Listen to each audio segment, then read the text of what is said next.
This side आज हम बात करेंगे एक्सपोर्ट इंपोर्ट में ईसीजीसी का क्या रोल होता है, क्या इंपॉर्टेंस होता है। प्लीज ये वीडियो लास्ट तक देख लीजिएगा बिकॉज इसमें कुछ नई चीजें वैल्यू एडिशन बताऊंगा मैं आपको। शायद आपको इससे पहले आपने नहीं देखी होगी ये चीजें। तो होप आपको ये समझ आए। जो सिंपल सा टॉपिक है आज का और बहुत इंपॉर्टेंट टॉपिक है। ईसीजीसी का मतलब होता है export credit guarantee corporation of India. तो इसके इन ये कौन कौन सी पॉलिसी इशू करते हैं इसके बारे में देखते हैं। जैसे मेनली ये होता है कि जैसे स्मॉल एक्सपोर्टर्स है जो न्यूली एंटर किया है एक्सपोर्ट इंपोर्ट में, या तो उनके लिए है जो एंटरप्रेन्योर है या नए बिजनेस को मतलब जान पहचान देखते हैं कि कैसा है। सपोज करो कि आपका बायर आपने ढूंढा है, तो आपको वेरिफिकेशन करना है कि इनकी क्रेडिट लिमिट कितना है, क्योंकि अगर मोस्ट ऑफ द टाइम जो फ्रूट्स एंड वेजिटेबल का काम होता है वो क्रेडिट पे होता है, जो आपको उनको उधारी देनी पड़ती है। तो सपोज आपका 5-6 लाख या 10 लाख आप कंटेनर भर के उनको दे रहे हो, तो उस पेमेंट की गारंटी कौन लेगा, क्योंकि आप क्रेडिट पे माल देते हो सारी चीजें। तो इस केस में गवर्नमेंट कहती है कि गवर्नमेंट से हम उनका वेरिफिकेशन करवाते हैं कि इनका क्रेडिट लिमिट कितना है, मतलब हम इनको कितने लेवल तक उधारी दे सकते हैं। सपोज करो वो बायर एनी हाउ मान लो पेमेंट नहीं दिया या कंपनी बंद हो गई, जैसे अभी ओपीसी का हुआ, वॉट एवर जो भी सर्कमस्टांसेस हुआ, तो इस केस में गवर्नमेंट आपको 95% आपको रिकवर मतलब इनवॉइस का 95% आपको दे देती है एफओबी वैल्यू का। 95% इसलिए देते कि 5% गवर्नमेंट सोचते कि आप अपना प्रॉफिट जोड़ दिया होगा आपने। सेकेंड है कि उसमें एक क्राइटेरिया है कि आपका एनुअली टर्नओवर 50 लाख का नीचे होना चाहिए। और 100% भी देती है ईसीजी से आपको, अगर कोई पॉलिटिकल रिस्क हुआ तो ये मेनली पर्पज है ईसीजीसी का कि आपके पैसों का इंश्योरेंस करवाती है काइंड ऑफ, तो उनका सर्टन अमाउंट वो चार्ज करती है।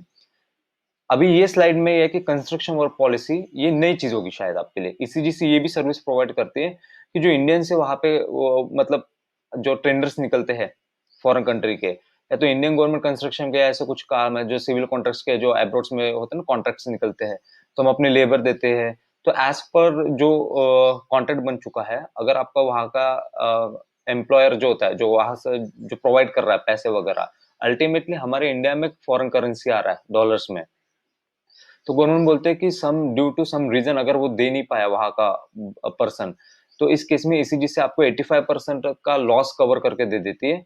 अब इसमें रीजन क्या हो सकते हैं, फेलियर ऑफ एम्प्लॉयमेंट, मतलब वही है ना आपका जो टर्म्स कंडीशन के हिसाब से उसने पेमेंट नहीं किया, या तो किसी कंट्री का एक पर्टिकुलर सिस्टम होता है कि आप इतना ही ट्रांसफर कर सकते हो पर्टिकुलर इस केस में, कि जो अपना कंस्ट्रक्शन वर्क पॉलिसी में, तो उस केस में आपका अगर पैसा कम आता है तो और कुछ इशू क्रिएट होता है कंट्री टू कंट्री, तो उस केस में आपको ईसीजी करता है। फिर एकदम से रिस्ट्रिक्शन लगा दे उस कंट्री ने इंपोर्ट करने के लिए गुड्स, जो कंस्ट्रक्शन का आइटम्स का है, एकदम से इंस्ट्रक्शन लगा दिया कि आप इंपोर्ट नहीं कर सकते, तो उस केस में तो पेमेंट आएगा नहीं, तो ईसीजी से आपको 85% कवर करके देता है। थर्ड होता है कि अगर कोई वॉर चल रहा हो, उस केस में भी आपको ईसीजी से कवर करके दे देता है।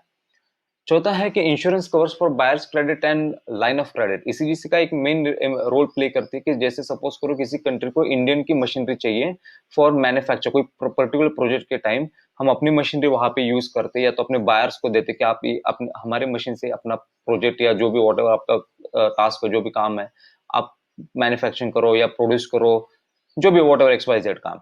तो उस केस में अगर मशीन की गारंटी कौन लेगा, सपोज करो उनके टाइम उनके हाथ से कुछ मिस हैपनिंग होती है मशीन के साथ, या कुछ भी प्रॉब्लम होता है, तो उस केस में ये policy insurance cover for buyers credit and line of credit, ये पॉलिसी काम आती है आपको कि आपका मशीन की गारंटी सारी वो लेती है। चौथा है शिपमेंट पॉलिसी। इसमें क्या होता है कि शॉर्ट टर्म के लिए होता है आपका क्रेडिट, 6 महीने के बीच में आपका क्रेडिट होना चाहिए। उस केस में अगर आपका टर्नओवर 50 लाख का ऊपर है, तब आपको 90% के ऊपर लॉस देती है, 90% तक का लॉस देती है। तो एक समरी देता हूँ कि जितने भी नए एक्सपोर्टर है उनके लिए ये सिंपल है कि हमारे पैसों का इंश्योरेंस करके देती है। अगर आपका नई पार्टीज है, आपने गवर्नमेंट से वेरीफाई करवा दिया, उसका ग्रेड होता है ईसीजी प्रोवाइड करते हैं, ए ग्रेड बी ग्रेड उस चीज में, और आपको अगर क्रेडिट देती है आप उतना का ही एक्सपोर्ट कीजिएगा। उस हिसाब से गवर्नमेंट अगर बाय चांस कुछ मिस हैपनिंग होती है, तो अपने को ईसीजी से आपको इतना 95% तक आपको रिएम्बर्स करवा देती है। आई होप आपको मेरी वीडियो अच्छी लगी होगी। Please do like share and subscribe. Thank you so much for watching this video.